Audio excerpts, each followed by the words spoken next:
অবশেষে চায়না এবং ভারতের মধ্যে বিমান যোগাযোগ স্থাপিত হলো। অর্থাৎ 2020 সালে যে করোনা মহামারীর কারণে দুই দেশের মধ্যে বিমান যোগাযোগ বন্ধ হয়ে গেছিল, ফ্লাইটগুলো বন্ধ হয়ে গেছিল, যেহেতু করোনার যে মেইন উৎসস্থল ছিল চায়না, সেই কারণে চায়না থেকে ভারতের যে যোগাযোগ, আকাশপথে যোগাযোগ বন্ধ হয়ে গেছিল। সেই যোগাযোগ গতকাল চালু হয়ে গেল।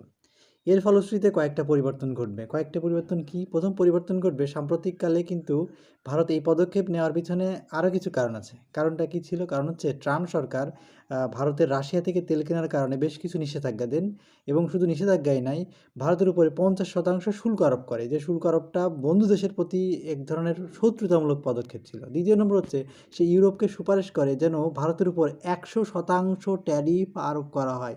100% ট্যারিফ কেন আরোপ করা হবে? কারণ ভারত কিনছে রাশিয়ার তেল, আর রাশিয়ার তেল কিনে কী হয়?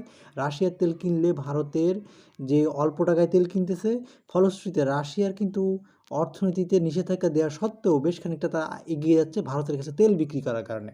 আচ্ছা, 3 নম্বর পয়েন্টটা কী হবে?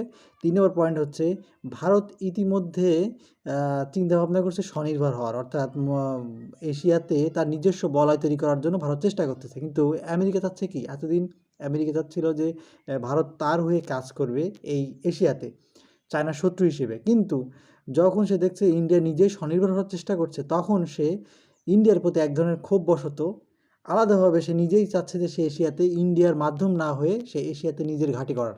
এবং তাই সেই পদক্ষেপের প্রথম পদক্ষেপ হিসেবে সে বাগরাম ঘাঁটিতে একবার বাংলাদেশে আসার চেষ্টা করছে, একবার নেপালে আসার চেষ্টা করছে। প্রতিনিয়ত তারা চেষ্টা করতেছে ঘাঁটি স্থাপন করে নতুনভাবে এই এশিয়াতে বা দক্ষিণ এশিয়াতে তার ইন্টারেস্ট বা প্রবেশাধিকারকে নিশ্চিত করার জন্য। আচ্ছা, দক্ষিণ এশিয়ায় তার কেন আসা দরকার?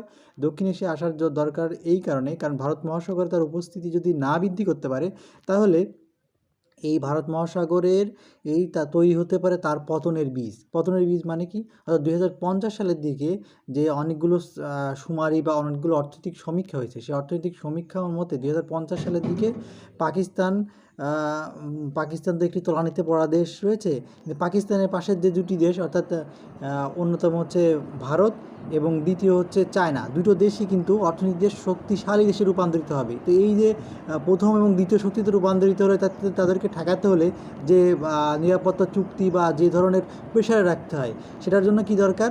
তাদেরকে দরকার এই ভারত মহাসাগরে আসতে হবে। আর ভারত মহাসাগরে কিন্তু চায়নার বেশ কিছু কিন্তু রয়েছে, পোর্ট রয়েছে, যেমন শ্রীলঙ্কার হাম্বানটোটা পোর্ট, পাকিস্তানের গোয়াধর পোর্ট, এবং সে মায়ানমারেও পোর্ট করার চেষ্টা করছে।